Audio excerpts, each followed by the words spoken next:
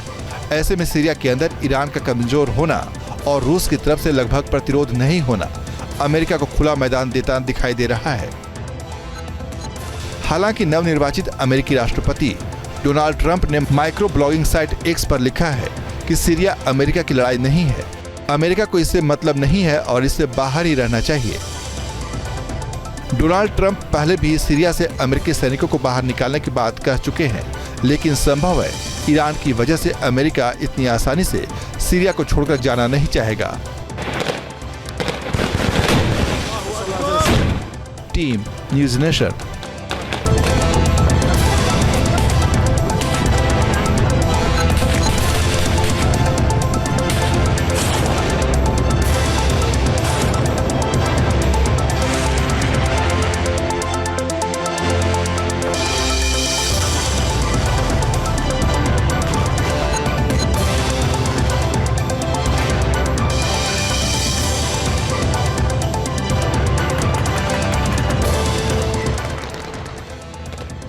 Syria पर विद्रोहियों के कब्जे ने मिडिल ईस्ट में शक्ति संतुलन को पूरी तरह से बदल दिया है।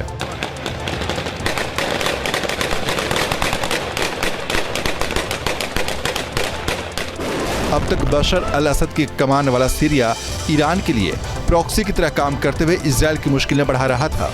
वहां इजराइल ने हमलों का ताबड़तोड़ सिलसिला शुरू कर दिया है।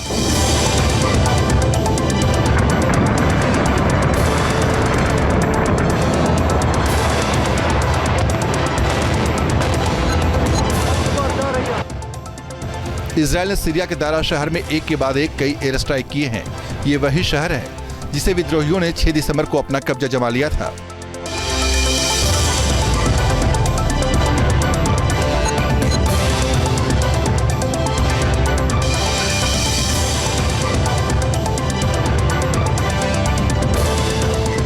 इजराइल ने दारा में सीरियाई सेना के हथियारों के डिपो पर हमला बोला है।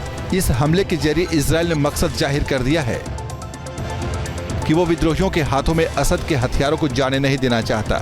इस बीच इजरायली सेना ने गोलान हाइट्स के पास सीरिया की एक सैन्य चौकी को भी अपने कब्जे में ले लिया है।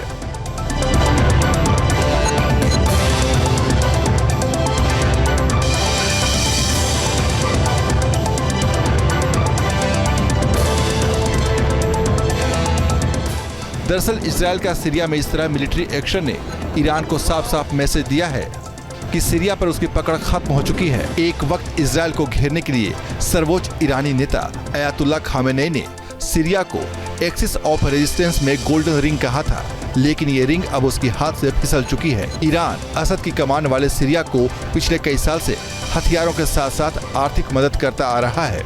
सीरिया ही वो रास्ता था जिसके जरिए ईरान लेबनान में मौजूद हिजबुल्लाह को इजरायल के खिलाफ हथियार मुहैया करा रहा था, लेकिन अब ऐसा करना उसके लिए नामुमकिन है।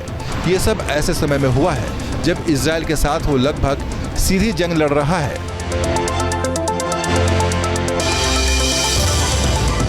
जाहिर है सीरिया से असद का जाना ईरान के लिए बहुत बड़ा झटका है।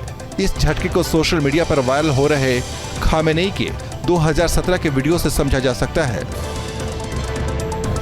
7 साल पहले खामेनेई ने कहा था कि अगर तेहरान ने सीरिया की जमीन से दुश्मन को न खदेड़ा होता तो उसके खिलाफ ईरान की सड़कों पर लड़ना पड़ता। सीरिया में असद की सत्ता के धराशायी होने के बाद खामेनेई को मुमकिन है अपनी कई पुरानी बातें याद आ रही हों, क्योंकि ईरान तक पहुंचने के रास्ते में उसके दुश्मनों को सीरिया से होकर ही गुजरना पड़ता है। ये भी एक वजह थी कि ईरान सीरिया में असद सरकार को और लेबनान में हिजबुल्लाह को हर तरह से ताकतवर बनाने पर तुला हुआ था। सीरिया में जिस तरीके से तख्ता पलट हुआ है उसको अगर हम एक दुनिया के तौर पर एनालाइज करें हिस्टोरिकली भी, तो पहले गद्दाफी गया, फिर सद्दाम गया और अब असद गया। तो जायज़ बात है कि सोच विचार होता है कि अब कौन, और सीधे सीधे दिमाग में अगला आता है खमेनी, ईरानियन प्रेसिडेंट अपने आप में, क्योंकि जिस तरीके की डिक्टेटोरियल एटीट्यूड इन सभी में कॉमन पाई जाती है, पब्लिक का इनके खिलाफ जो सेंटिमेंट है वो पाया जाता है। दोनों ही चीज़ इंटरनेशनली ये चारों के चारों इंटरनेशनल टेररिज्म को भी बढ़ावा देते हैं, जिस वजह से आप देखेंगे कि उनकी अपनी पब्लिक में भी एक अपराइजिंग है जो इस समय ईरान में बहुत चरम सीमा पर है। सीरिया का चेन रिएक्शन ईरान के न्यूक्लियर प्रोग्राम पर भी दिख सकता है।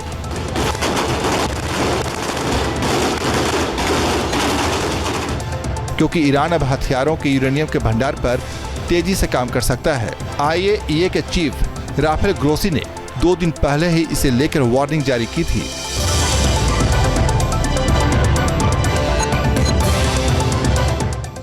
सीरिया में मची उठापटक के बाद डर इराक के अंदर भी समा रहा है कि अमेरिका नए सिरे से उसके जख्मों को हरा कर सकता है।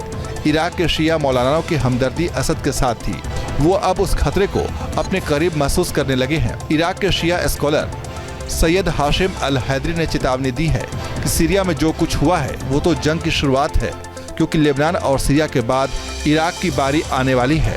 अल हैदरी ने अपनी इस वार्निंग में सीधे सीधे अमेरिका का नाम लिया है।